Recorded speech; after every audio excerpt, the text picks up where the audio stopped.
पंढरपूरमध्ये चंद्रभागेच्या तीरावरती असणाऱ्या इस्कॉन मंदिरामध्ये नुकताच एक हत्ती दाखल झाला आहे आणि त्या हत्तीच्या वैशिष्ट्य म्हणजे तो अतिशय पूर्णपणे जो कृत्रिमरित्या हत्ती बनवला आहे तो हत्ती या इस्कॉनच्या मंदिरामध्ये काल दाखल झालाय. त्या कृत्रिम हत्ती आणि रोबोटिक हत्ती संदर्भात अधिक माहिती देण्यासाठी या इस्कॉनचे पेवर असणारे शंकराचार्य महाराज आहेत. महाराज, आपलं स्वागत आहे. खरं तर इस्कॉन मंदिरामध्ये कालच नुकता हा हत्ती दाखल झालाय. काय वैशिष्ट्य सांगाल या हत्तीचं आणि कसं हत्ती आहे? हरे कृष्णा. मी शंकरण दास इस्कॉन पंढरपूर मधून आहे. तुम्ही हे जे पाहत आहात हे खूप सुंदर असं रोबोटिक पद्धतीने हत्ती तुम्हाला पाहायला मिळते. हे हत्ती तुम्ही जर जवळून पाहिला, हे रोबोटिक हत्ती आणि एक जिवंत हत्तीमध्ये कोणत्याही प्रकारचा फरक दिसत नाही. हे हत्ती आणण्याचा मुख्य उद्देश म्हणजे पंढरपूर एक खूप मोठा तीर्थस्थान असल्यामुळे देश विदेशातून अनेक भाविक भाविक भक्त या ठिकाणी येत असतात. जसे आषाढी वारी असेल, चैत्र असेल, माघी असेल, कार्तिकी असेल, शिवाय रामनवमी आहे, जन्माष्टमी आहे. यावेळी वारकरी भाविक भक्तांना एक आकर्षण ठरण्यासाठी हे गजराजांना आम्ही या ठिकाणी प्रस्थान केलेलं आहोत.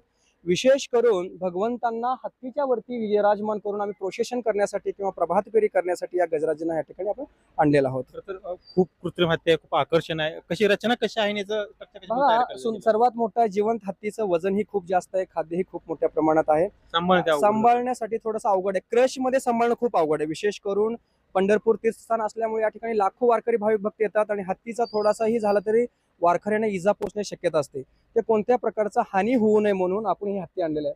या हत्तीचा वजनही खूप कमी आहे. हे हत्ती साधारणतः 800 ते 900 किलो वजनाचाच इतका हत्ती आहे आणि हा बॅटरीवरती चालतो आणि इलेक्ट्रिकल वरती पण हत्ती चालतो. चार्जिंग किती वेळ चालतं, कसं एकदा तुम्ही जर करता जनरेटर वरती चालू केला तर खूप कमी आहे. एका तासाला 2-3 लिटर फक्त तेल जातो ह्याला. चार्ज किती वेळ राहतो? 4-3 तास 4 तास. इलेक्ट्रॉनिक मध्ये काय काय काम करतो हत्ती?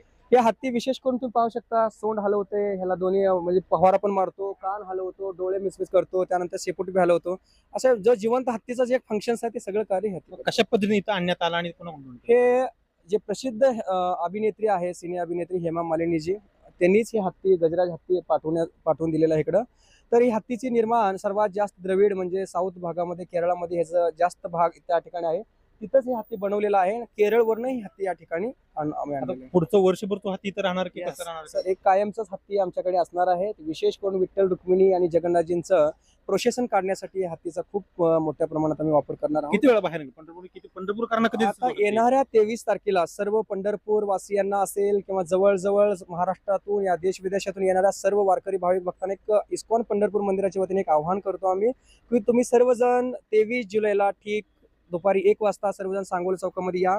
त्या ठिकाणी जगन्नाथ, बलदेव, सुभद्रा हे तिन्ही या गजराजवरती विराजमान होऊन खूप मोठ्या पद्धतीनं हजारोच्या संख्येनं आम्ही त्या ठिकाणी प्रोसेशन काढणार आहोत. पूर्ण परिक्रमा मार्ग काढणार आहोत. त्या ठिकाणी सर्वांचं एक आकर्षण बिंदू ठरणार आहे. खरं तर हा इस्कॉनच्या या ठिकाणी असेल, असं किती इस्कॉन ठिकाणच्या हत्ती आल्या आणि किंमत काय आहे? कडून 3 इस्कॉन मंदिरामध्ये आतापर्यंत पोहोचलेला आहे. एक आहे खारघर, जो नरेंद्र मोदी यांच्या हाती ओपनिंग केलं, तिथेही हेमा मालिनी दिले. दुसरा पंढरपूर याही ठिकाणी हेमा मालिनी दिले आणि तिसरा तिरुपती आमचा जो इस्कॉनचं मंदिर आहे त्या ठिकाणी आहे. 3 ठिकाणी आम्ही हे मेकॅनिकल एलिफंट विराजमान केलेलं आहे. आता त्याची कॉस्ट कशा पद्धतीने गेली असेल?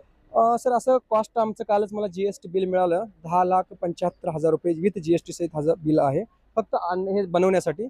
आणि तुम्ही पाहू शकता या ठिकाणी जो शेड बनवलेला आहे, खूप सुंदर आकर्षण शेड आम्ही बनवलेला आहे. तो कॉस्ट सोडून फक्त 10,75 या हत्तीचा खर्च आहे. कायमस्वरूपी तो या ठिकाणी आपल्याकडे असेल. राहायला मिळणार. तर हे होते शंकराचंद दास महाराज. तर खऱ्या अर्थानं पंढरपूरकर वासियांना, इस्कॉनच्या भाविकांना खऱ्या अर्थानं जो काय आपल्याला हत्ती पाहायचा तो हत्ती आपण पाहू शकत नाही किंवा जर त्या हत्तीजवळ गेलं तर इजा होण्याची शक्यता असते. मात्र हे या रोबोटिक हत्तीच्या माध्यमातून ज्या काही संवेदना असतील, ज्या भावना असतील, त्या सर्व भावना आपल्या या ठिकाणी पाहायला मिळतील.